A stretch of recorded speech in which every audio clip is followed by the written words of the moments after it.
Dieu Tout-Puissant, Dieu bien-aimé, encore une fois de plus, nous te disons merci pour ce moment, oh Dieu, merveilleux que nous voulons maintenant passer à ta présence. Nous voulons, oh Dieu, que tu puisses réellement, oh Père, descendre maintenant nous parler à travers ta parole, oh Dieu. Que tu puisses encore nous utiliser, oh Dieu Tout-Puissant, pour que nous puissions, oh Dieu bien-aimé, transmettre, oh Dieu Tout-Puissant, tout ce que tu as mis sur ta cœur, ce qui peut aider ton peuple ce soir, visible et invisible, oh Dieu.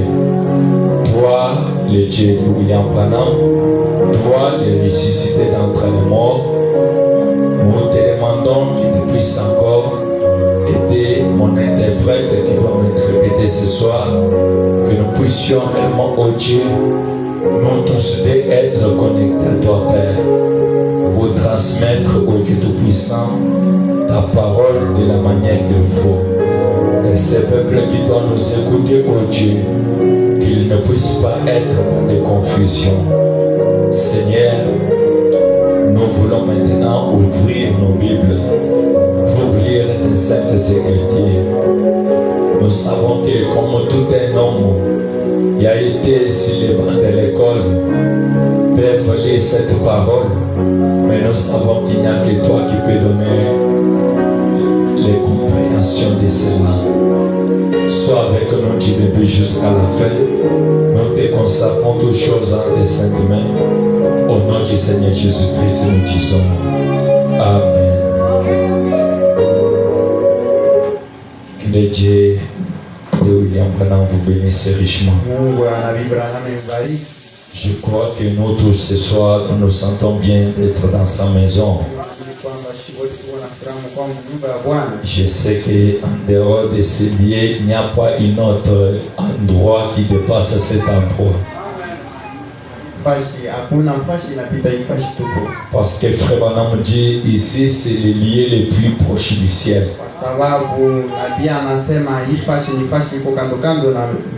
Quand nous nous approchons ici, sachez bien que nous sommes déjà tout près du ciel. Et quand nous parlons, Dieu est capable de descendre et exaucer.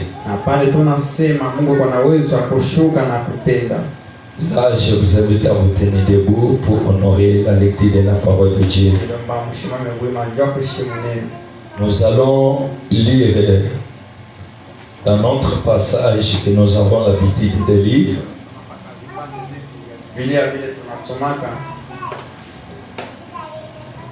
Nous allons prendre dans Josué chapitre 24, verset 19 jusqu'au verset 24. Et quand nous allons terminer dans Josué, nous allons prendre dans Job 34, verset 1er jusqu'au verset 4. Et nous allons sauter pour prendre le verset 21. Et nous allons terminer avec 1 Corinthiens chapitre 7, verset 23 jusqu'au verset 24. Nous lisons au nom du Seigneur Jésus-Christ. Josué dit au peuple: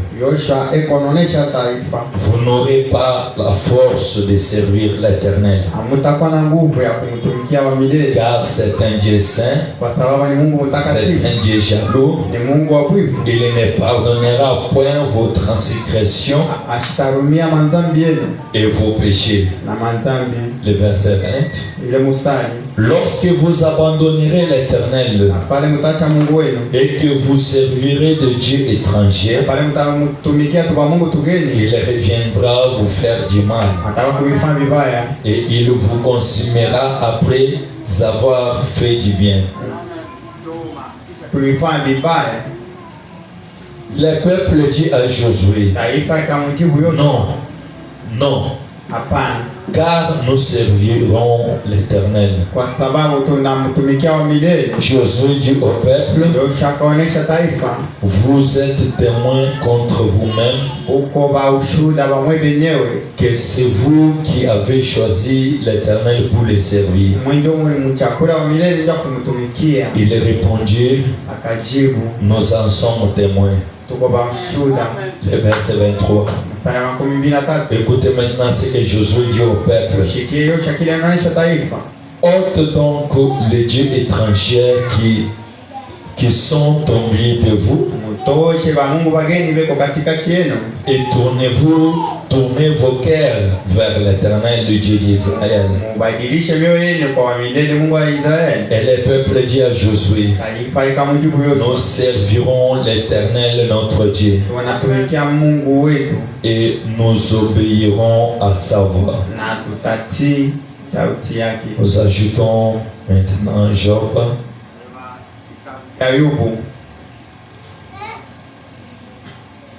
Essayez un peu d'éteindre le micro là. Ou bien si vous pouvez prendre ça. Job 34. Verset 1er jusqu'au verset 4. J'aime que ceci pénètre vraiment en vous. Parce que c'est les critiques que j'ai toujours beaucoup aimé. La Bible dit ceci. Eliou reprit Dieu. Sage, écoutez mes discours. Vous qui êtes intelligents, prête-moi l'oreille. Car l'oreille discerne les paroles. Comme les palais savourés les aliments. Choisissez, choisissons-nous, non, j'ai mal lu. Choisissons ce qui est juste. Voyons entre nous ce qui est bon. Le verset 21.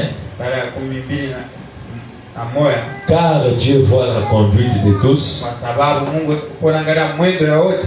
Il a les regards sur les pas de chacun.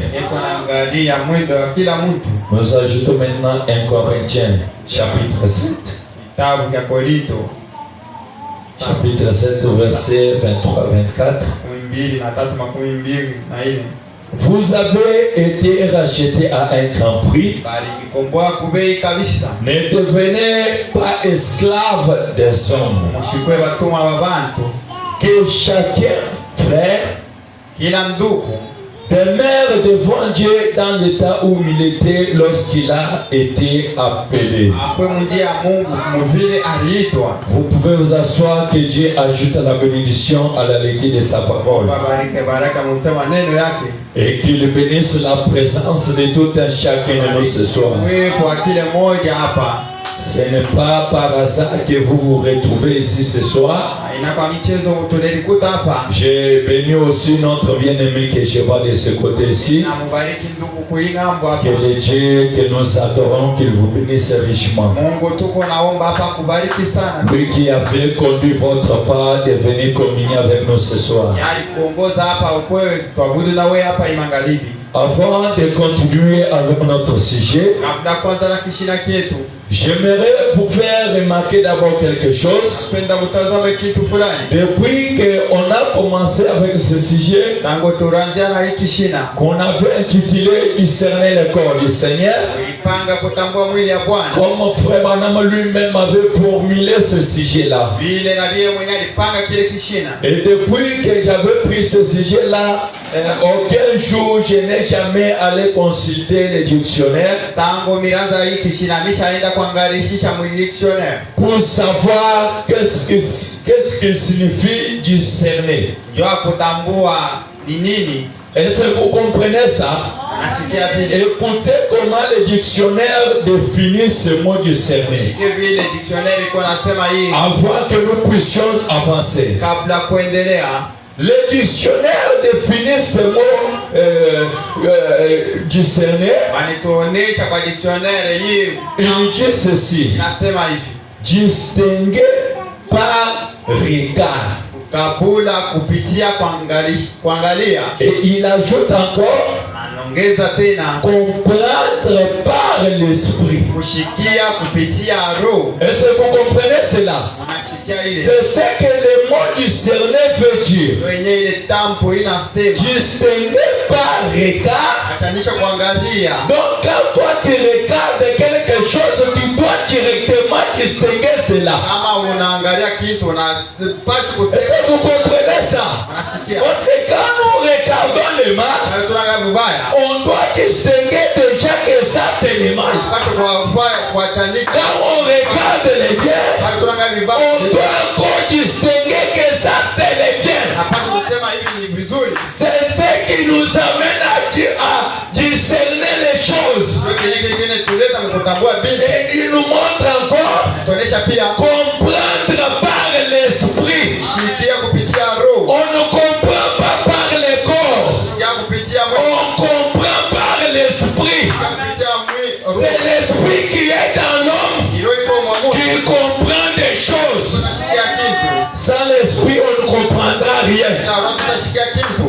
C'est pourquoi comprenez que discerner le corps du Seigneur, c'est une grande sujet. Sababu kutambua mwili ya Bwana ni kitu. Écoutez quelque chose que Frère Branham dit Shikie kitu na Bwana anasema avant que nous continuons. kabla kuendelea. Dans un sermon intitulé Mwile mahubiri le filtre d'un homme qui réfléchit. ile kuangalishishwa kwa mtu yuko na waza. Kaningio ka mtu huko yuko na waza. Ouais, ouais.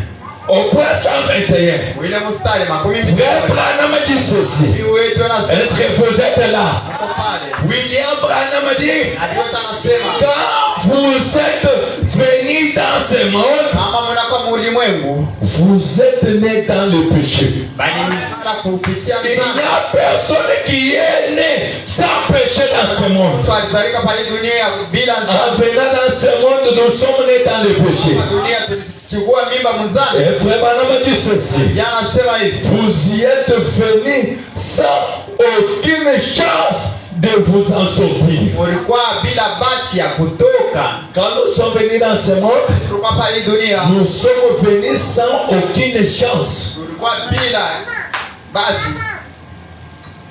Essayez un peu d'augmenter le volume de mon micro ici, c'est un peu trop bas.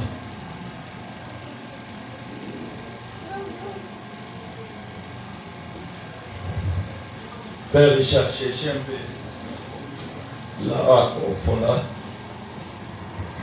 Je n'entends pas ce que... Oui, là ça va. Maintenant, Frère Branham dit ceci. Na Bwana anasema hivi tena. Vous êtes nés dans le péché. Mizana mzani. Même si tu es un homme saint, Hata huko mtakatifu. même si c'est un enfant qui vient de naître aujourd'hui, Mtoto wanatoka kuzala. cet enfant-là est né dans le péché. Mtoto anachukua mimba. Pourquoi? Kwa nini? Quand l'enfant commence à grandir, Mtoto anaweza komea. vous allez remarquer Anaona kitu qu'en lui, certains signes commencent à se manifester. ndani yake, alama fulani itaanza Je vous kuonyesha. pose la question. Ni swali tena. Quand l'enfant trompe, Baada mtoto na qu'il a appris de tromper, nani anamfundisha? personne ne lui a pas appris. Kuna ule anamfundisha Qu'est-ce qui fait ça?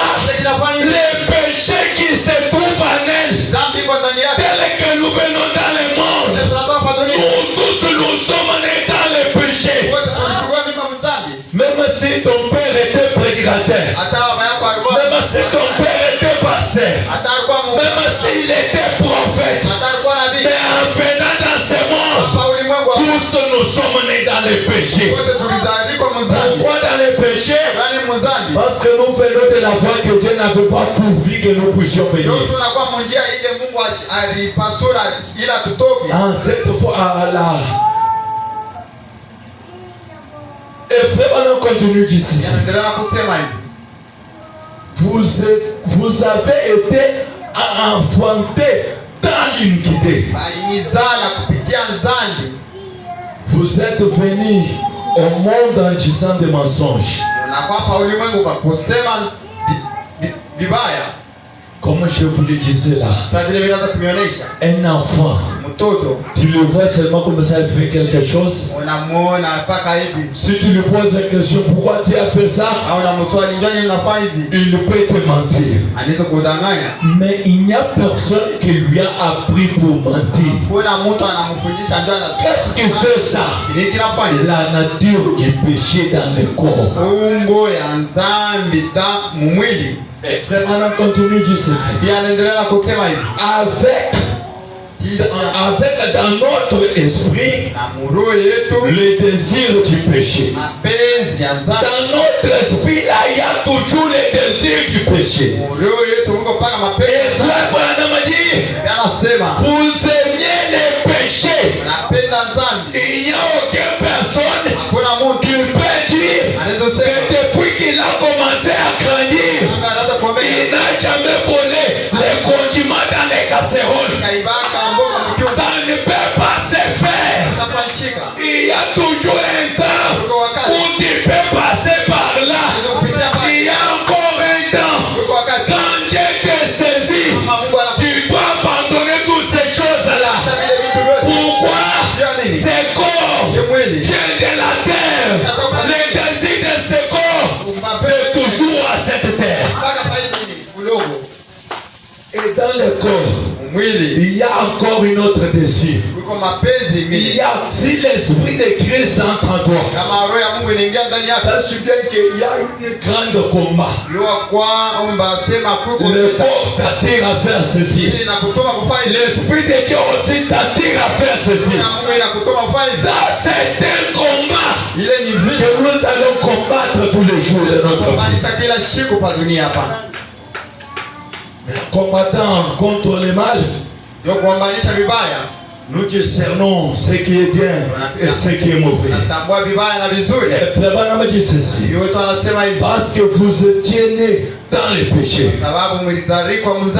Vous comprenez pourquoi nous aimons le péché, non? On aime ça parce qu'on était nés dans le péché. Chaque nature qui est dans l'homme se manifeste toujours. Si dans le péché il y a certains comportements, cela doit se manifester. Si dans la vie il y a certains comportements, cela doit encore se manifester. C'est pourquoi nous devons discerner le corps du Seigneur Jésus-Christ. Parce que quand nous allons plus loin, sans Jésus on ne pouvait pas se réunir ce soir. Sans Jésus on n'allait pas se connaître. Et Branham dit, quand Jésus est mort au calvaire, c'est là où les calvaires aillent maintenant des voileurs. Sans Jésus, la croix ne pouvait pas voir les voileurs. La croix est du voileur à cause du Seigneur Jésus. Et c'est lui qui nous a rachetés. Là où le diable nous avait liés. Là où le diable disait que toi tu ne bougeras pas. Quand Jésus fait, il triomphe. Tout ce que le diable avait fait, il nous apporte la victoire. Et frère, on continue de dire ceci. Vous n'aviez pas une seule chance. Tel que nous étions dans le péché là, il n'y avait aucune chance à nous qui pouvait nous dire qu'un jour on sera sauvé. Mais grâce soit rendue à Dieu, parce qu'il a accepté d'envoyer son fils unique pour mourir à notre place et nous racheter dans l'esclavage du diable. Et quand il nous rachète, il nous dit, ne devenions pas esclaves des hommes. Écoutez ce que Frère Branham dit. Dans un sermon intitulé La résurrection de Lazare. C'est prêché le 29 juillet 1951 au point 63. J'ai lu quelque chose là entre les lignes. Je dois lire encore au point 64. Écoutez bien ceci. Frère Branham dit ceci. Il descend anashuka, il a dit, anasema voici 3 points. mwangalie tutataka Maintenant écoutez, mshikie. frère Branham dit, Na pia anasema voici veut dire regarder. mwangalie tambo, angalia. Quand on dit voici, ça veut dire regarder. Kama tunasema angalia, Même toi ce soir, wewe Dieu angalia. est en train de te parler que tu puisses regarder. Wewe na kusemelea njoo angalie. On regarde quoi? Unaangalia nini? Frère Branham dit, Anasema voici l'agneau de Dieu qui ôte les péchés du monde. Là on regarde ce soir, on voit l'agneau de Dieu, le Seigneur Jésus qui ôte les péchés du monde. Sans lui, aucun péché n'allait être ôté. Est-ce qu'on peut dire amen? Grâce à Dieu, le péché a été ôté. Et frère Branham dit ceci, les voilà le voilà venir. Lui l'agneau de Dieu là, qui ôte le péché du monde. Quand Dieu était en train de baptiser, à quelque temps, il voit l'agneau de Dieu en train d'avancer. Jean regarde, il dit voici l'agneau de Dieu qui ôte le péché du monde. Mais celle qui était digne de faire ce travail-là, il est notre parent rédempteur. Et frère Branham continue de dire ceci. Un petit homme ordinaire. Jésus, quand il venait là, il était un petit homme ordinaire. Comme tous les hommes. Il ne ressemblait à rien d'autre.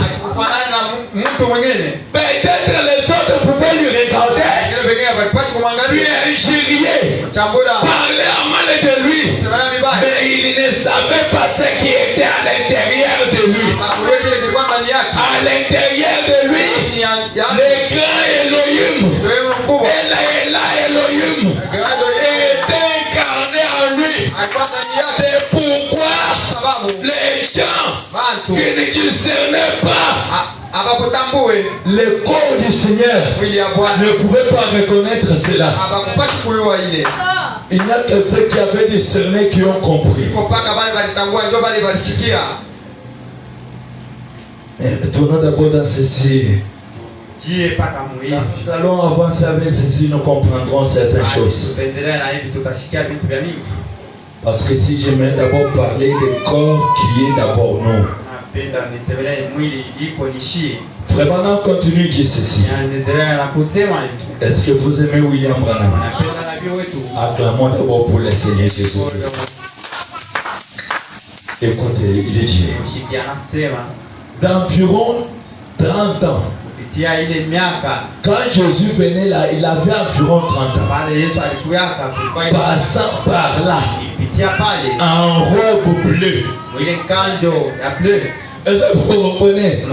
Donc, Branham, Dieu lui a montré même la robe que Jésus portait. Parfois dans le film, on nous montre une robe là blanche. Mais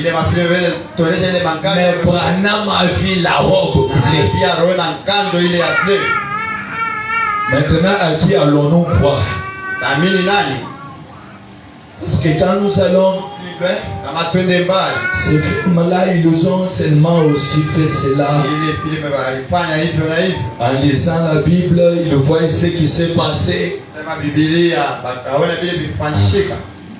Mais Branham nous dit que quand Jésus passait là, il était en robe bleue. Et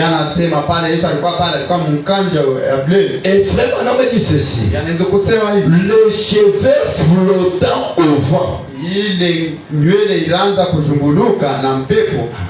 Oh, quel homme!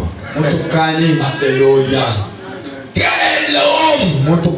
Et Branham dit, frère, Il y a des frères ici. Abraham a dit, frère, je vous assure, c'est là les princes de tous les princes. Quand Jésus passait là, Jésus était le prince de tous les princes. Pas seulement ça, il était le roi de tous les rois. Et Branham ajoute, il était le Seigneur de tous les seigneurs. Il y a des seigneurs, Jésus est le Seigneur. Il y a des rois, Jésus est le roi. Et si vous comprenez ça, si quelqu'un dit qu'il est Seigneur, on doit lui montrer aussi notre Seigneur. Celui qui est au-dessus de tous les seigneurs. Le prince de tous les princes. Et frère Ben, le Seigneur de tous les seigneurs. Les rois de tous les rois. Et Branham ajoute, le fils du Dieu vivant. Il était le fils du Dieu vivant. Branham a dit, la promesse divine de Dieu. Quand Jésus était venu là, il était la promesse divine de Dieu. Quand Dieu promet de faire quelque chose, Dieu ne peut pas laisser cela en suspense. Quand Dieu promet de faire la chose, peu importe le blocage, Dieu finira à accomplir la chose. Est-ce que vous le croyez? Quand Dieu a dit, une vierge concevra. Beaucoup de gens ne croyaient pas ça. Des vierges ne croyaient pas ça. Cela n'a pas empêché Dieu d'accomplir la parole. Dieu a cherché une vierge qui pouvait croire. Qu'est-ce que je veux vous dire ce soir? Si Dieu vous a promis quelque chose, cela ne peut pas l'empêcher de l'accomplir. Au verset 64, Dieu est venu de prendre soin de sa promesse. Est-ce que vous avez entendu? Je répète. Branham a dit, Dieu est venu de prendre soin de sa promesse. Quand Dieu promet, il tient sa promesse et il prend soin de cela. Il n'y a aucun microbe, aucun danger qui peut dérober cela. Dieu lui-même prend soin de la promesse. Même ce soir, il est le même Dieu. Il peut prendre encore soin de ta promesse.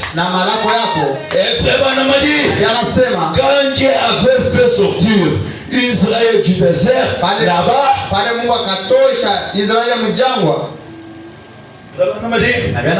il a fait entrer dans le désert plutôt. Quand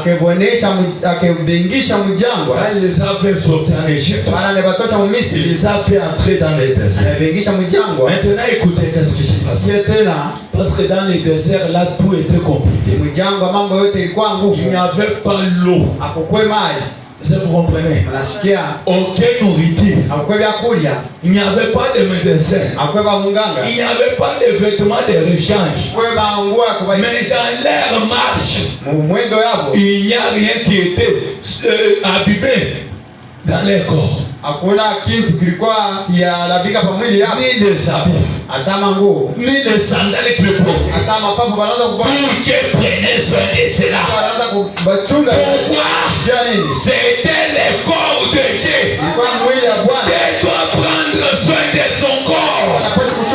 Dieu ne peut pas laisser son corps foyer. Est-ce que vous comprenez cela?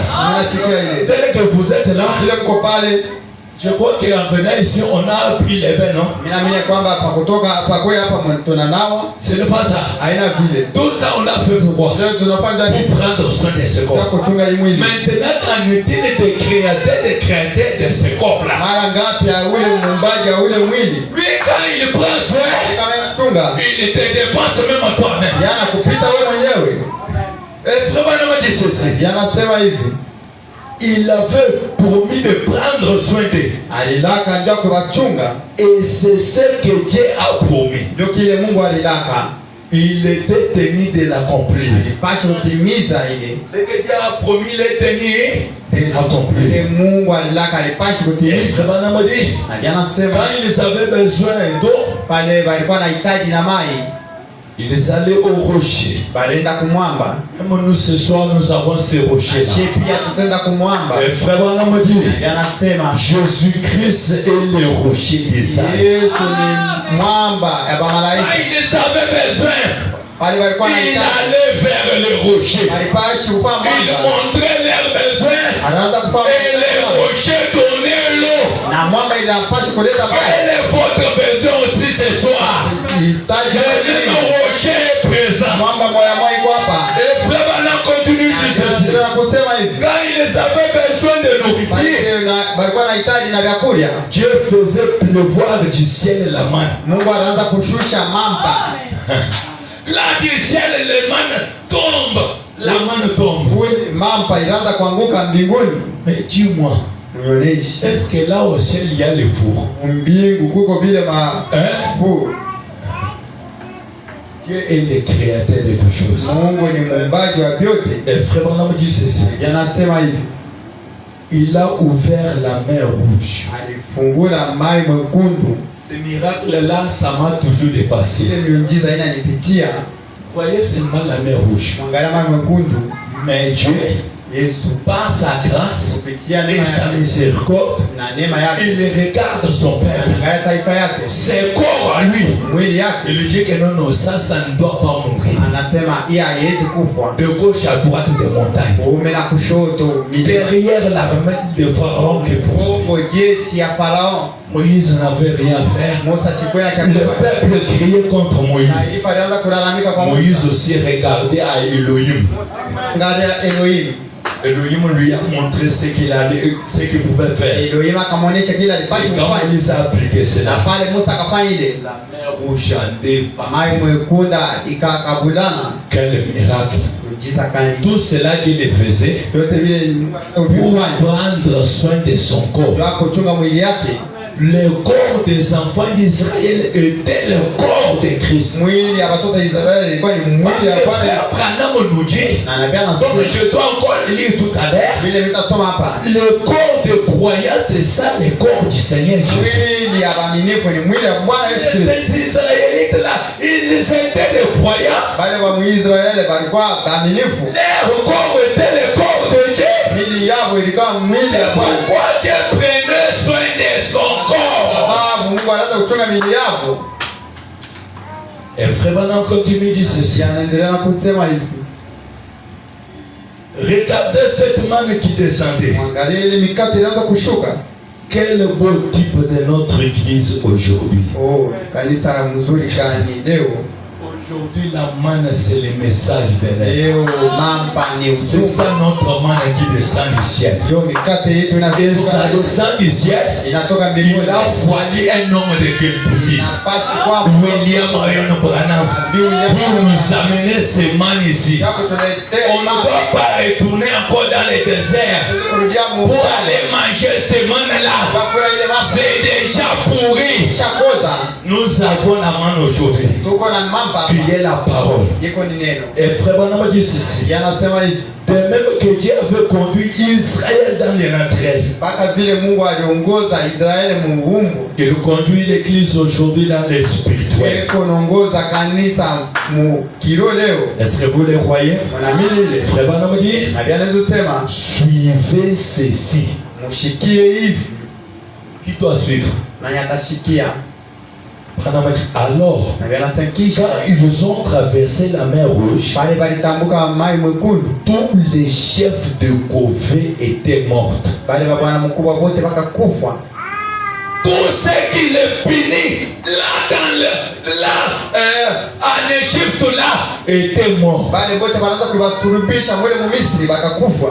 Parce qu'ils le suivaient en disant on ramène ces gens-là. Je retourne, on commence à travailler. Comme ils ont parti, il n'y a personne qui doit encore travailler ici. Suivons-les. Ils suivent. Écoutez ce que Dieu fait. Dieu, quand les enfants d'Israël traversent, ils sont déjà au-delà. Ils voient l'armée de Pharaon en train de venir sur les chars et les cavaliers. Et là-bas, ils commencent à pleurer. Qu'est-ce qui se passe encore? Moïse, nous allons mourir. Moïse, il était là en train de regarder ce qui se passe. Maintenant, écoutez les scènes qui se passent. Quand eux tous, ils entrent aussi dans cette pleuvoie qui était sur la mer Rouge, Dieu a fait laisser que entre d'abord et tous avec une seule qui était restée. Laissez-moi vous dire, il y a certaines choses que Dieu fait, il laisse d'autres pour témoigner. Parce que s'il dit autour, le témoignage deviendra comment? Dieu laisse d'autres personnes pour commencer à témoigner. Quand il y a Dieu dit à Moïse pour qu'il puisse encore lever la main. De ce côté, la main droite et la main gauche. Et tout lever là. Donc qui était ici et qui était ici, ça se ressemblait. Maintenant je vous pose la question. Si Dieu avait fait que Moïse fait cela avant que les ennemis n'étaient pas encore entrés, est-ce que les ennemis allaient mourir? Pas mourir pour qu'ils meurent. Dieu a sa façon de faire les choses. Parfois toi tu peux regarder te dire avec cette difficulté, des temps et des temps, ça ne termine pas. Dieu dans sa pensée et dans son plan, il connaît ce qu'il est en train de planifier. Toi laisse seulement ces gens-là dans mourir aussi. Frère Branham dit ceci: la mer rouge, le sang de Christ, 3 points.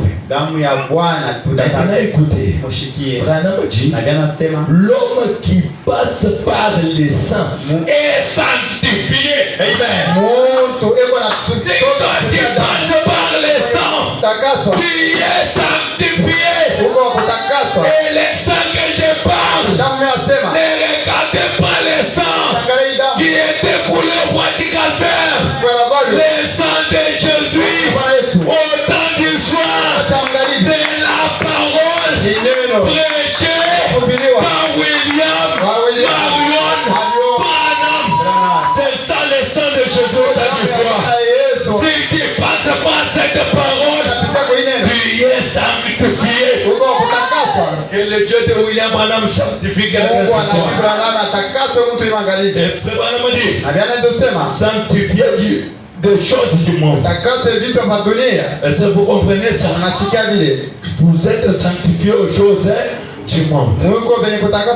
Et Branham ajoute, ils étaient sur les rivages par ici.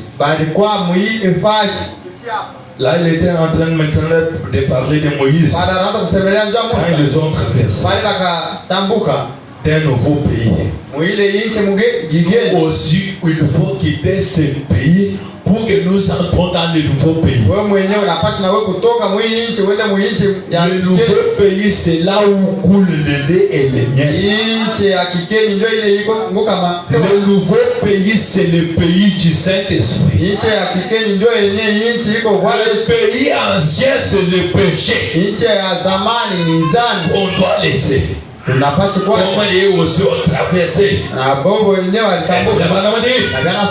Un nouveau peuple. C'est toujours, c'était ce seulement et non.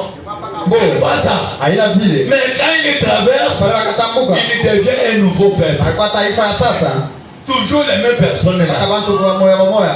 Que Dieu fasse encore que quelqu'un ce soit un nouveau peuple. Mungu afanye mtu magharibi. Et frère, me dit ceci. Anasema Myriam était là. Miriam alikuwa pale. Il était très content. Alikuwa na furaha kabisa. Vous savez, quand vous triomphez l'ennemi, donc vous êtes content. Unajua kama unaweza adui wako utakuwa na furaha. Quand les voleurs viennent pour voler chez vous, ils ne volent pas, vous êtes content. Bamwizi wanakuwa kwa kukuiba bali kuna furaha wewe. Vous êtes content parce qu'on n'a pas visité votre maison. Kuna furaha ndio hapa kwako. Mais comme on voulait les tuer, Ile balipasha kuwaua. ils étaient aussi contents Balikuwa na furaha parce qu'il n'y a rien qui s'est passé. sababu hakuna kibaya kilibafikia. Que le nom de Jésus soit béni. Jina la Bwana Yesu lisifiwe. Et frère, Branham continue de dire ceci. Wetu anaendelea kusema hivi. Frère Branham dit, Anasema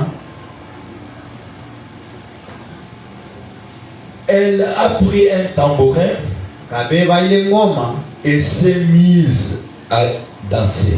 na kaanza kucheza. Elle parcourait les rivages en dansant. Anaanza kuzunguruka ile fashi na kucheza. Et frère Branham dit ceci. Nabii wetu anasema Les filles d'Israël babiti wa Israeli l'ont suivi derrière en dansant. bakamfuata kumkongo yake na kucheza.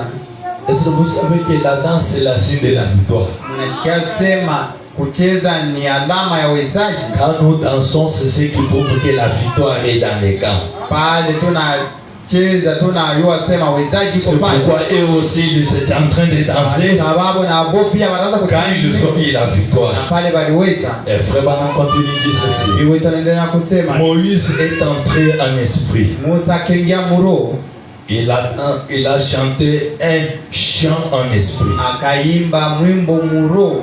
Si ce n'était pas là une réunion du Saint-Esprit à l'ancienne mort, Kama haikukwe mizariko une réunion ibada du Saint-Esprit à l'ancienne mort, ya Roho Mtakatifu ya kizamani, c'est que je n'en ai jamais vu une de ma vie. kile mishaonake maisha yangu, Ce qui s'est passé là. kile kikafanyika. On me dit si ce n'était pas une réunion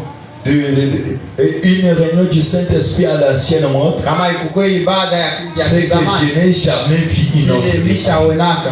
Frère Branham dit ceci. Na bia nasema hivi, Vous y êtes?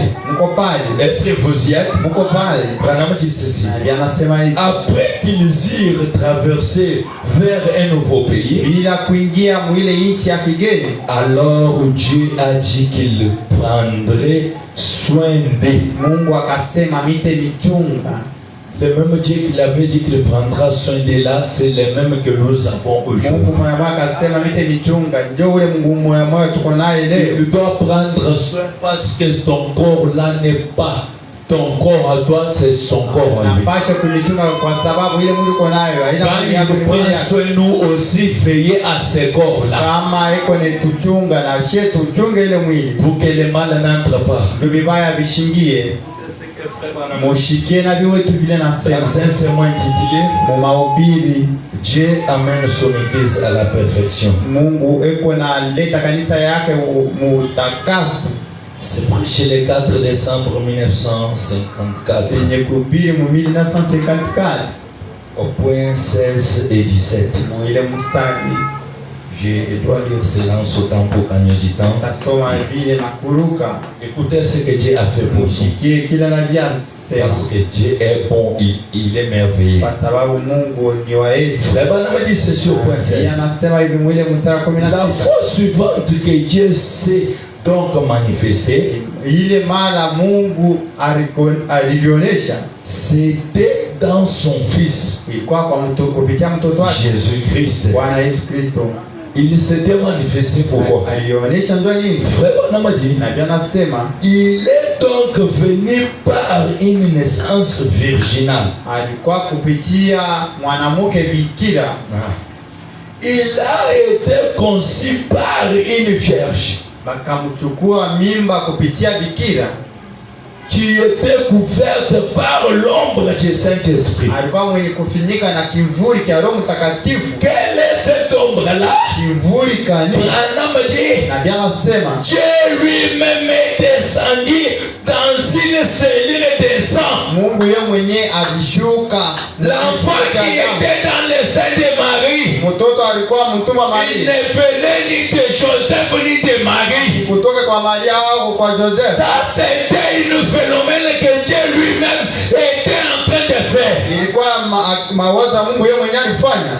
Dieu lui-même était descendu Yesu yeye mwenyewe alishuka. dans une cellule de sang. Mwili kipande ya damu. Il s'est enveloppé dans les sangs. Na Alléluia. ya mudamu.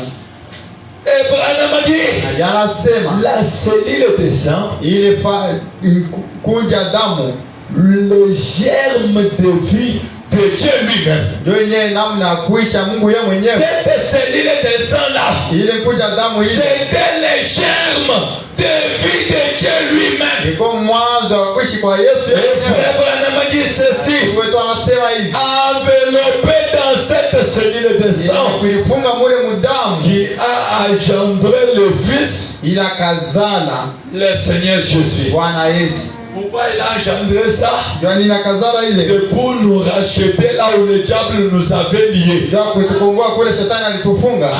Dans cet esclavage-là, Ile kutuma kule il te rachète de là. anakukomboa Et kule. frère Branham continue de dire ceci. Anaendelea kusema hivi.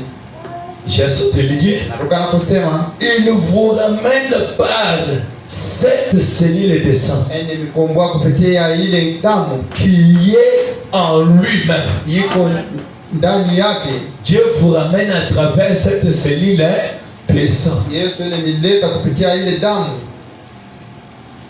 Parce que Dieu étant esprit n'allait pas mourir. Sababu Mungu saa roho alishikupashe kufa. C'est pourquoi il a créé ces corps-là Ni kwa sababu alifanya ile mwili pour venir faire son plan de la rédemption. ndio kwa kufanya kazi yake ya ukombozi. Et frère Branham dit ceci. Bia anasema hivi. Saisissez-vous cela. Mushike ile. Est-ce que vous saisissez cela? Mtashika ile. Si vous le saisissez, tout d'abord un grand amen. Anasema amen. Et frère Branham dit ceci. Bia anasema hivi. Par la cellule de sang du Seigneur Jésus, Ya ile damu ya Bwana Yesu qui voilait la vie de Jéhovah, inaanza kuchunga maisha ya Yehova. et nous, Na shie je saute ici.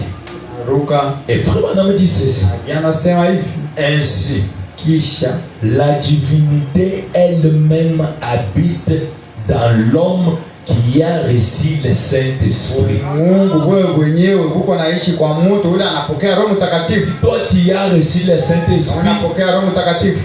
Tout Dieu là habite en toi. Eko ndani yako. Pourquoi il habite en toi? Yaani eko ndani Parce yako. que ce corps-là, c'est son corps. Kwa sababu ile mwili ni mwili yake. C'est le corps où lui-même vient habiter. Mwili ile yeye mwenyewe anakuwa kuishi. Et Branham dit ceci. Yanasema hivi. Quand Dieu habite, Pale Yesu na yeye. Branham dit, Yanasema vous êtes un fils. muko mtoto. Est-ce que vous le croyez? Naamini ile. Quand Dieu habite en vous, vous êtes un fils. Kama Yesu wewe unaishi ndani yako. Et frère Branham dit ceci. Yanasema hivi. Je suis par naissance un Branham. Miko wa kuzalika wa Branham. Et une partie de monsieur et madame Branham se trouve en moi. Na kipande kingine cha mancho kiko ndani yangu. Je répète. Et une partie de monsieur et madame Branham se trouve en moi. Na kipande cha mancho kiko ndani yangu. Non, non. Kipande cha mama na papa kiko ndani yangu. Et frère Branham dit ceci. Yanasema hivi. Et si vous devenez un fils ou une fille de Dieu, Kama unakuwa mtoto mwanaume mwanamke wa Mungu, une partie de la divinité se trouve en vous. kipande cha Mungu kiko ndani yako. Écoutez au point 17. Mshike ile mstari wa 17. Aujourd'hui, les gens ont la divinité en eux. Leo bantu beko na Mungu ndani yao. Parfois, ils oublient cela. Saa zingine wanasaulika. Et on me dit ceci au point 17. Yanasema hivi mwile mstari wa 17. Voyez-vous comment le diable vous vole? Mwangalie vile shetani yeko ni Le diable est en train de voler les gens. Shetani yuko naiba bantu Pour leur montrer que toi tu n'es pas un fils de Dieu. kuonesha sama wana mtoto wa Mungu. Mais laisse-moi te dire ce soir. Kuonesha hii magharibi. Si toi tu as le Saint-Esprit. Uko na Roho Mtakatifu. Le grand Elohim là. Elohim mkubwa. La grande colonne de feu. Nguza moto. Est en vous ce soir. Ndani yenu hii magharibi. Il est en vous. Iko ndani Que yenu. le diable ne vous vole pas. Shetani shimibe. Et Branham a dit. Anasema. Il dit. Anasema. Oh. Au. Vous ne pouvez pas faire ceci. Hawezi kufanya hivyo. Ça c'est le diable qui dit aux gens. Shetani yuko anaonesha. Vous ne pouvez pas faire ceci. Hawezi kufanya hivyo. Tout est possible à ceux qui croient. Yote vinawezekana kwa wale wote wanaamini. Toi tu crois que ton corps là c'est le corps de Dieu, tout est possible. Nao naamini nasema ile mwili ni ya mwili ya Bwana, vyote vinawezekana. Moi je le crois que c'est possible. Naamini kwamba iko Et teketeke. vraiment dit ceci. Anavyo nasema hivi. Peu importe ce que c'est, Haizuri yoyote. vous êtes une partie de la divinité. Kipande ya Mungu. Même si tu étais tombé dans les péchés, Unaanguka mzambi. il faut reconnaître ce que tu es. Tambua kile huko. Relève-toi là. Simama. Tu es une partie de Dieu. Uko kipande cha Mungu. Ton corps est le corps de Dieu. Mwili yako ni mwili ya Bwana. Et frère Branham dit ceci. Anasema hivi. Je saute encore pour gagner du temps. Ruka tena. Frère Branham dit ceci. Anasema hivi.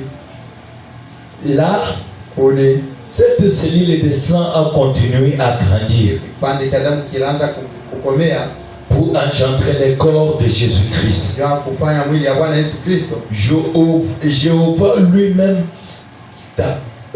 tabernacle en lui afin que par le brisement de cette cellule de sang au calvaire, Yehova yeye mwenyewe alifunga kupitia ile kipande ya ile damu Kalvario, il puisse engendrer des fils et des filles. azale watoto wanaume na wanawake.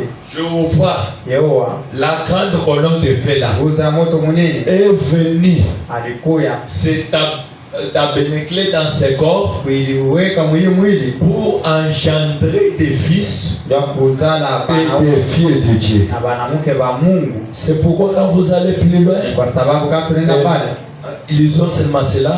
tusome ile Je crois dans Jean 12, ile kitabu ya Yohana 12 Jean 12 verset 24 jusqu'au verset 26. 12:26. Écoutez ce que la Bible nous dit. Shike Biblia yetu vinasema. La Bible dit ceci. Biblia inasema En vérité, kweli mu kweli je vous le dis. nimeonyesha Si les grains de blé kama ile mbeko ile ya qui est tombé en terre ikanguka mubulu ne meurt, haikufa, il reste seul. inabakia ki yope. Est-ce que vous avez compris ça? Unashikia Les grains de blé qu'on parle là mbeko ya ngano n'est rien d'autre que le Seigneur Jésus. nyingine kama ni Bwana Yesu Kristo. C'est Jésus qui était sur la terre. Bwana Yesu alikuwa Si Jésus n'allait pas mourir, usipashe kufa, il pouvait rester seul. alipashe kubakia peke. Il a fallu que Jésus meure Basi Yesu akufe pour produire encore beaucoup de grains de blé. kuleta maendeleo ya ngano. C'est pourquoi Branham a dit Mambo na bana sema toute la famille au ciel yule watu s'appelle Jésus. wanaitwa Yesu Toute la famille sur la terre wote kwa udogo s'appelle Jésus. Yesu. Pourquoi? Kwa nini? Jésus est mort Yesu alikufa pour se reproduire encore dans les croyants. ya kufanya minifu, C'est pourquoi il a fallu que les grains de blé meurent. kwa sababu ilikufa ile mbeko ikufwe. Parce que cette grain de blé là, il était déjà sur la terre. Ile mbeko ya ngano ilikuwa hapa dunia. Et quand Jésus les parlait, Bali Yesu tous alisema les autres ne pouvaient pas comprendre. wengine hawapashi kuelewa, Tous les autres qui discernaient la chose, wengine wanaanza ils comprenaient cela. kushikia ile, Parce que Jésus parlait d'autres choses en parabole. kwa sababu Yesu anaanza kusema vitu vingine Que le sauvé soit sauvé. bali wenye kuelewa wenye kuelewa wakupatia wapotee. Maintenant, écoutez, il dit, Msikie tena mais kisha s'il meurt, kama wanakufa alléluia. Non, non, Comment les anakufa? grains de blé là, ile mbeko qui ya ngano tombent en terre là, angoa pa bulongo, mais s'il meurt, kama anakufa il porte beaucoup de fruits. eko na ataleta matunda mingi. Est-ce que vous comprenez? Unashikia Quand nous prenons une seule graine de maïs, kama tunasema tunabeba mbeko moya nous ya mettons ça en terre. tunaweka pa mubulongo, le maïs là ne produira pas seulement une seule graine. C'est vrai ou faux? Pourquoi ça? Parce que cette maïs doit mourir. Ces graines-là pour produire d'autres graines. Tu peux voir à partir d'une seule graine, tu trouves même ça. À travers Jésus, il y a l'épouse dans le monde entier. Il s'appelle Madame Jésus. Alléluia. Et frère, la Bible dit d'abord ceci. Au point 25. Et maintenant bien ceci. La Bible dit, c'est lui qui aime sa vie la perdra. Montrez-moi la vie comment? Tout dans les choses du monde. Mais ce qui concerne la parole, les gens n'aiment plus ça. Quand on prêche, on condamne les péchés. Ça devient mal. Si vous aimez votre vie, vous la perdrez. Celui qui parle, ce n'est pas même frère Branham. C'est le Créateur lui-même qui te parle.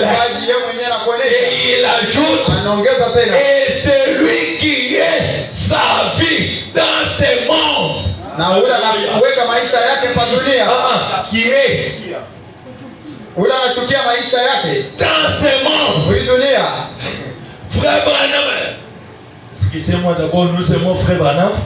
La Bible dit, la conservera pour la vie éternelle. Verset 26. Il dit maintenant ceci. Est-ce qu'il y a quelqu'un qui veut servir le Seigneur Jésus? Il dit, si quelqu'un me sert, quand tu viens à l'église là, tu sers Dieu. Quand tu écoutes la parole là, tu sers Dieu. Quand chez toi tu vis les biens là, tu sers Dieu. C'est pourquoi Dieu lui-même dit, si quelqu'un me sert, qu'il me suive. Vous ne pouvez pas servir quelqu'un sans rien le suivre. S'il y a les gens donc, qui sont en train de servir les chefs des États que vous voyez par-ci par-là, il doit suivre ces chefs. Je vous dis une autre chose. Vous savez, dans l'armée, c'est ça, c'est fait que j'ai. Donc, il y a mon fils qui est dans l'armée. Si mon fils là, c'est un soldat, et son chef lui dit que tuez-le, il doit me tuer. Vous comprenez ça? Si il ne tue pas, on doit lui tuer. Si on donne seulement un mot d'ordre, même s'il aimait son père, comment? Il doit le tuer. Pourquoi? Parce qu'il est au service. Il sert quelqu'un. Mais il ne prêchait pas. Vrai ou faux? Mais quand on l'a jeté dans la fournaise ardente, il a pris soin d'eux. Après, quand le roi vient pour les regarder, il dit, c'est lui qui discerne son corps. Et la Bible ajoute, si quelqu'un me sert, le Père l'honorera. Qui fait que le Père l'honore? Excusez-moi seulement que je lis 28 et puis 61 là, que terminons par là. Marquez, dites-moi ainsi. Et frère Branham dit, et la Bible dit que dans les derniers jours, il y aura des marques. Échappez à cela. Et frère Branham ajoute, l'île, c'est la marque de la bête. mfano ya nyama. Et l'autre, Kingine c'est la... Et ce soir, passez par cette voie-là. Quelque chose doit se passer. Si ça ne passe pas, prenez notre micro. Peut-être que c'est le pire.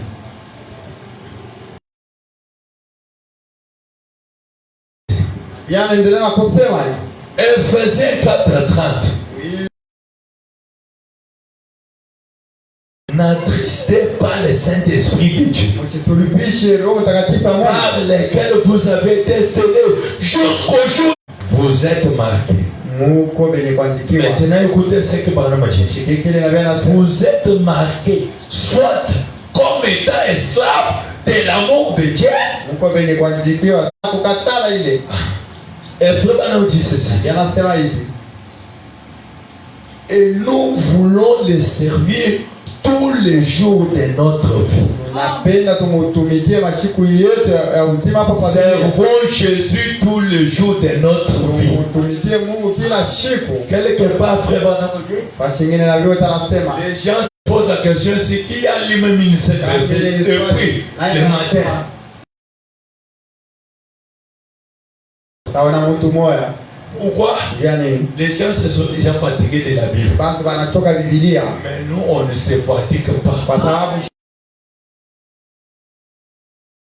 tuma Biblia. Quand on parle l'esclave de Jésus, Tunasema tuma Yesu. Jésus n'est rien d'autre. Ah. Nous sommes esclaves de la parole. Watumwa wa neno. On doit lire jusqu'au jour où nous partirons. Unapaswa kusoma na siku yetu ya mwisho pale. Et frère Barnabas dit ceci. Ndio tunasema hivi. Un esclave est un serviteur. Mtumwa ni mtumishi. On peut dire amen. Tunasema amen. Un esclave est un serviteur. Mtumwa ni mtumishi.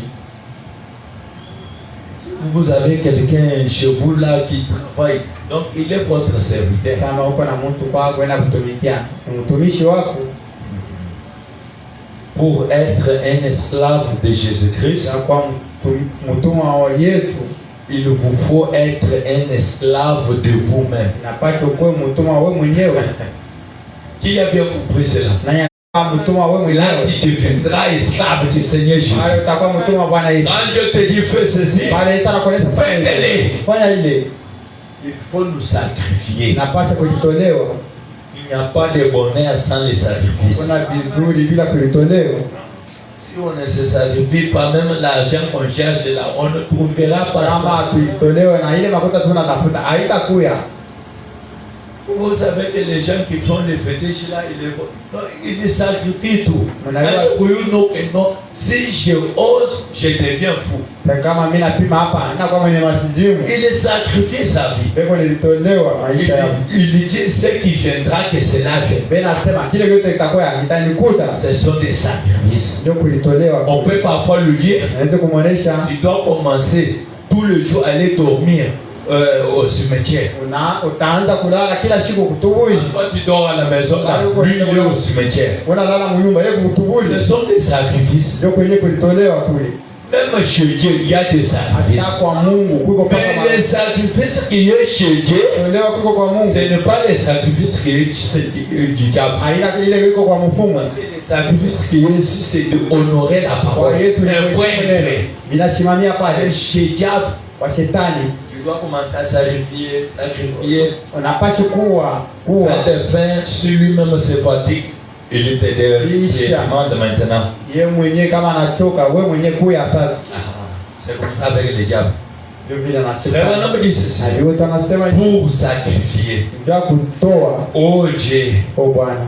fais pénétrer. Fais que cela pénètre. Kwa hivi vingie. Que Dieu fait encore ce soir que cela pénètre à nous. Kwa hivi vingie ndani Frère, on me dit ceci. Aliyote anasema Sacrifiez-vous. itolewe. Dites un peu à votre voisin là, sacrifiez-vous. Itolewe. Qu'il puisse quand même se sacrifier. Itolewe. Branham me dit sacrifiez. Na bien anasema itolewe. Sacrifiez votre chair. Uitolewe maisha mwili yako. ainsi que vos désirs. na mapenzi yako. La chair et les désirs là, Mwili na mapenzi yako sacrifice là, vitelewe kule, afin que Dieu puisse s'emparer de votre cœur pour produire et vous motiver. Amen. Yesu atoke kupitia mwili yako ndio Vous voulez que Dieu puisse vous motiver. unapenda Yesu akupatie Sacrifiez votre désir. vitelewe mapenzi Sacrifiez votre chair. yako. Si cette chair-là Ile mwili n'est pas même pour toi, pourquoi l'écarter? ndio nini kuitia Sacrifie ça au Seigneur Jésus. Bwana Yesu Lui-même le propriétaire de cela.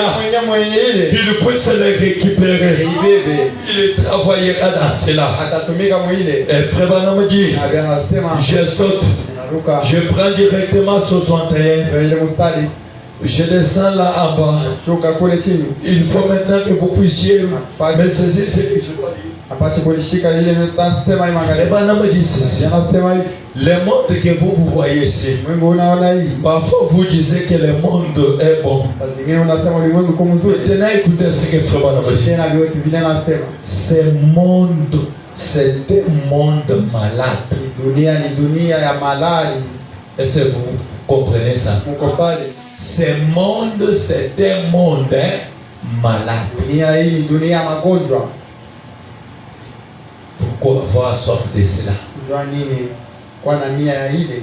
Et frère Branham dit, Na bien nasema. n'est-ce pas? Haina vile. N'est-ce pas ça? Haina vile. Et Branham dit, Na bien nasema. mais Sasa connaissez-vous le corps le plus malade sur la terre? najua mwili ya magonjwa sana pa dunia. Qui connaît ça? Nani anajua?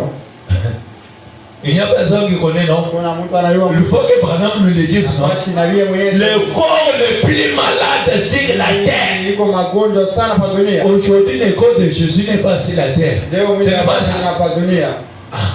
Maintenant, Branham dit, Na bien nasema. je le dis avec révérence. Ine visema na kikisho. Ce n'est pas être sacrilège. Haina kwa mapenzi yake. Que Dieu me pardonne si je dis ce qu'il ne faut pas. Mungu alirumia kama nasema bila ikipata. Maintenant, Branham nous dit ce corps-là. Kuonesha ile mwili. Il dit, Anasema le corps de Jésus-Christ a besoin de la guérison. mwili ya Bwana Yesu Kristo iko na hitaji na uponyaji. Ce corps-là, c'est ton corps, c'est mon corps, c'est ton corps. Ile mwili ni mwili yangu, ni mwili. C'est le corps qui est sur la terre. Iko pa dunia. Sur la terre aujourd'hui, on ne voit pas le corps de Jésus, Dunia tuone mwili ya Yesu. mais on voit le corps des croyants Tunaona mwili ya qui est ce corps à lui. iko mwili C'est yake. le corps qui a besoin de la guérison. Mwili iko na mia ya C'est le uponyaji. corps qui est malade. Ni mwili yako iko magonjwa. Et frère Branham dit ceci. Anasema hivi. Il dit, Anasema et il ne peut pas être guéri que par l'amour fraternel. ashe anaweza kuponyeshwa kupitia mapenzi ya bunduku. Et aujourd'hui, l'amour fraternel n'est plus parmi nous. Leo mapenzi ya bunduku haina katikati yetu. Je crois que nous tous nous remarquons ça, non? Na yasema si wote tunaona ile. L'amour qu'on avait là, Mapendo tulikuwa nayo kwa mwanzo ça n'existe pas. haiko tena. L'amour qu'on avait encore pour Dieu, Mapenzi tulikuwa nayo kwa katikati ya Mungu ça n'existe pas. haiko.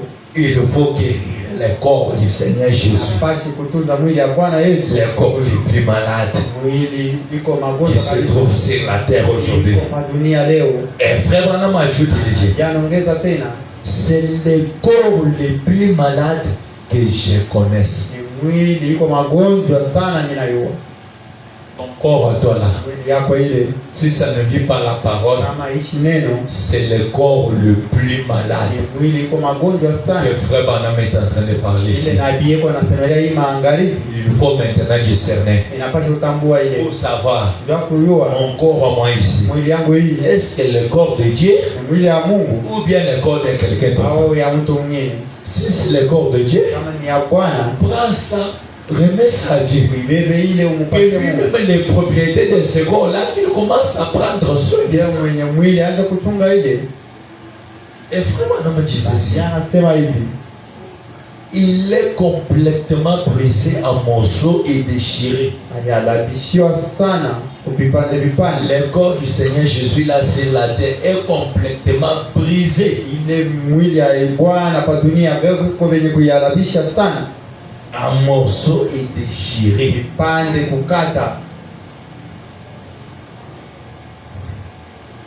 Frère Branham dit, oh Dieu, j'ai prié pour la guérison de ces corps. Que ces corps-là soient guéris. On prie pour la guérison de ces corps. Et Frère Branham a dit ceci. Et c'est vous qui étiez membre de ces corps.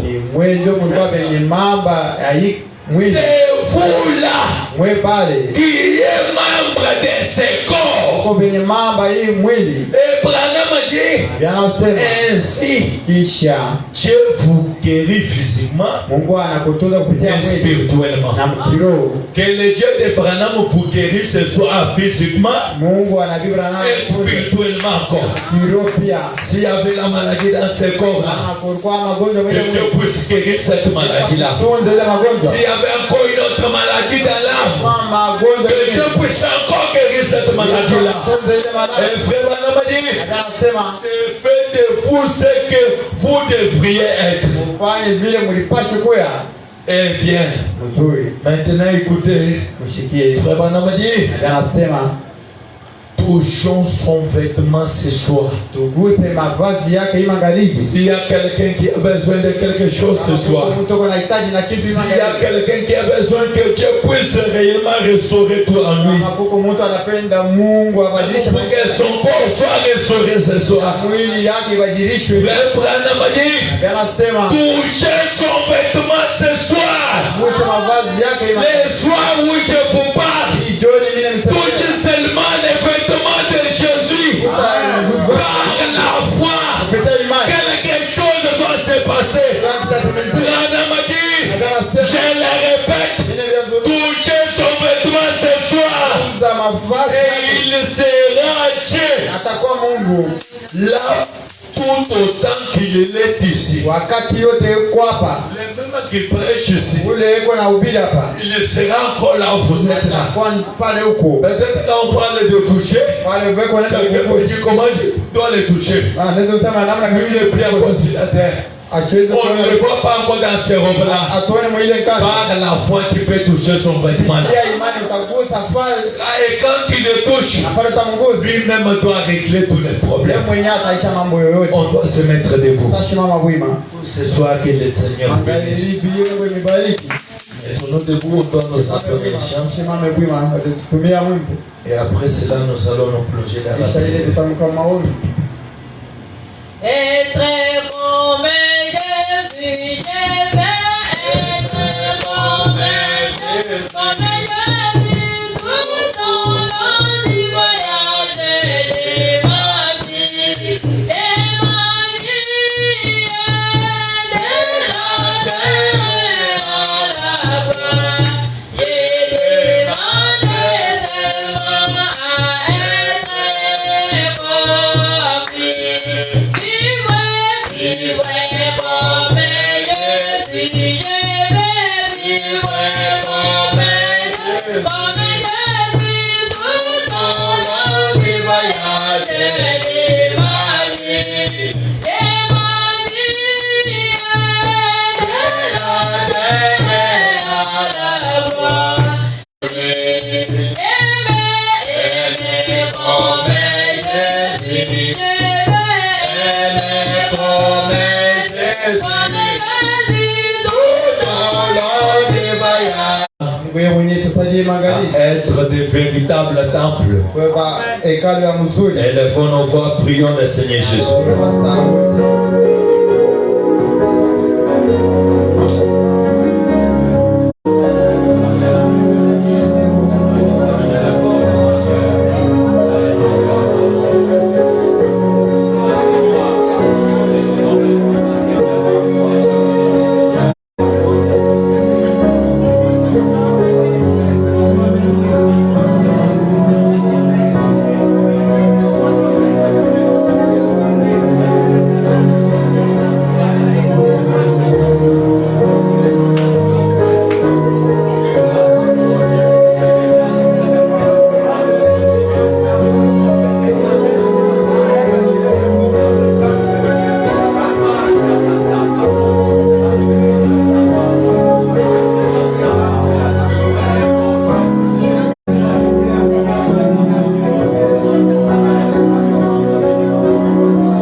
maison. Seigneur Jésus, guéris-nous, ô Dieu Tout-Puissant. Nous nous abandonnons à toi, ô Dieu. Nous voulons que toi seul, ô Père éternel, que tu puisses réellement faire ton travail. Si tu ne le fais pas, ô Dieu, il n'y a personne d'autre qui peut le faire à ta place. Nous nous exposons à toi, ô Dieu bien-aimé. Que toi seul, ô Dieu Tout-Puissant, que tu puisses réellement voir tout ce qui n'allait pas chez nous, ô Père. Tout ce qui ne marchait pas chez nous, ô Dieu. Que tu puisses enlever cela. Car nous savons que tu es le seul qui prend soin de tes enfants. Tu es le seul qui protège tes enfants. Tu es le seul, ô Dieu bien-aimé, qui contrôle chaque mouvement qui se passe. Oh Dieu Tout-Puissant, Dieu bien-aimé, nous n'avons rien à te donner ce soir. La seule chose que nous pouvons te dire, laisse que l'honneur et la gloire te reviennent, ô Dieu, pour tous les biens que tu fais pour nous, Père. Seigneur Jésus, bénis tout un chacun de nos pères qui était venu, ô Dieu Tout-Puissant, dans ta présence pour écouter ta parole. Père éternel, nous te demandons qu'en sortant dans cet endroit, que ces gens ne puissent pas sortir de la même manière qu'ils étaient venus, ô Dieu. Qu'ils puissent réellement sortir au Père éternel avec quelque chose de simple, ô Dieu. Parce que nous savons, ô Père, que personne n'a jamais venu devant toi retourner tel qu'il était venu, ô Dieu. Seigneur Jésus, nous croyons que quand nous venons devant toi avec des problèmes, cela reste et nous retournons libres au Père. Oh Dieu Tout-Puissant, Dieu bien-aimé, nous avons besoin de toi. Nous voulons que toi, Père, et tu puisses voir les désirs qui se trouvent derrière leurs mains et bénisse la paix. S'il y a quelqu'un qui manquait des moyens à t'offrir au Père éternel, aide-les, bénis-les au Père, pour qu'à la prochaine, au Dieu Tout-Puissant, nous avons ainsi prié avec foi. Au nom du Seigneur Jésus-Christ, nous te disons Amen.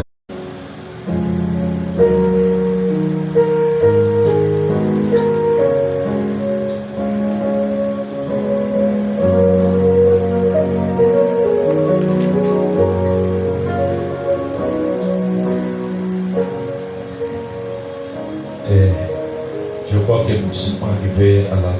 Mais on ne peut pas partir sans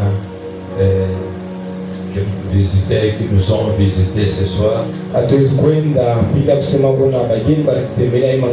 puisse nous dire d'où il vient, dans les quartiers où il habite, leur nom, et on peut aussi les visiter.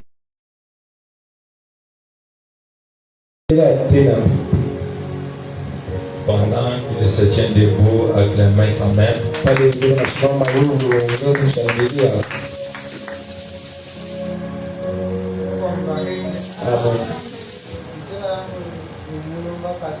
Mon nom c'est Moulumba Patrick.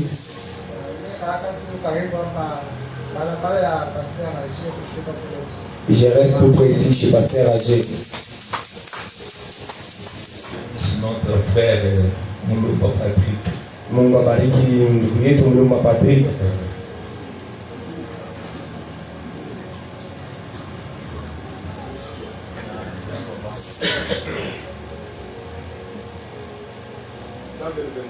Mungu abariki. Mimi natokea Kasai. Niko na mashuku ni juma mbili.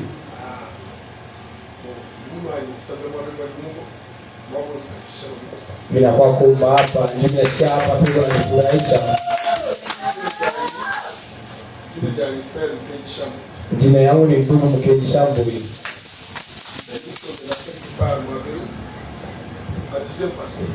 Mimi ni karia huko ngambo, pandizia mpase.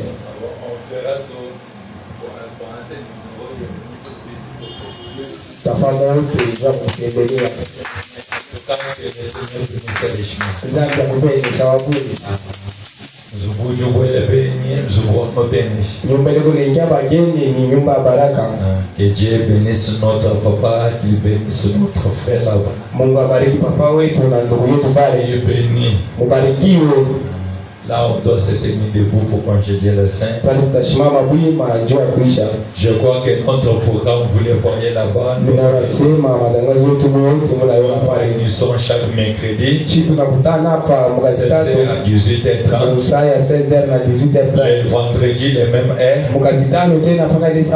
Dimanche à 9h à 12h30. Si vous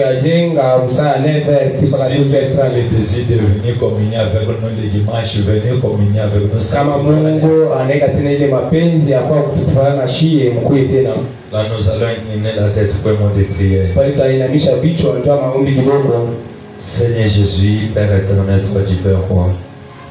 Nous te disons d'abord merci pour nos visiteurs que nous avons au Dieu Tout-Puissant accueillis ce soir. C'est toi qui connaissais depuis la fondation du monde que nous viendrons nous visiter. Seigneur, nous te demandons, ô Dieu, qu'en retournant au Dieu Tout-Puissant dans nos demeures, que toi, seul que tu puisses réellement protéger tout un chacun de nous éloigner contre tout le mal, ô Dieu. Si tu nous donnes un dimanche au Dieu Tout-Puissant, on ne manquera pas de venir à cet endroit pour honorer ton nom. Nous t'avons ainsi prié avec foi, laissant toutes choses dans tes saintes mains. Au nom du Seigneur Jésus-Christ, nous disons Amen. Amen. Allez dans la paix du Seigneur. Mwende mkimya ya Bwana.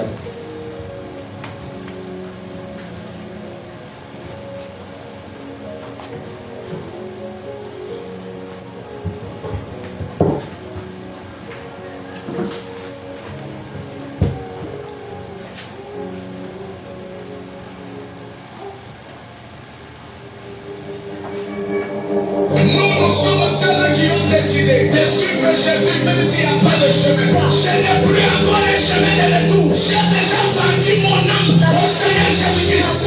Nous sommes ceux-là qui ont vendu leur âme au Seigneur Jésus-Christ. Ceux-là qui ont vendu leurs âmes, Seigneur Jésus, pour l'adorer.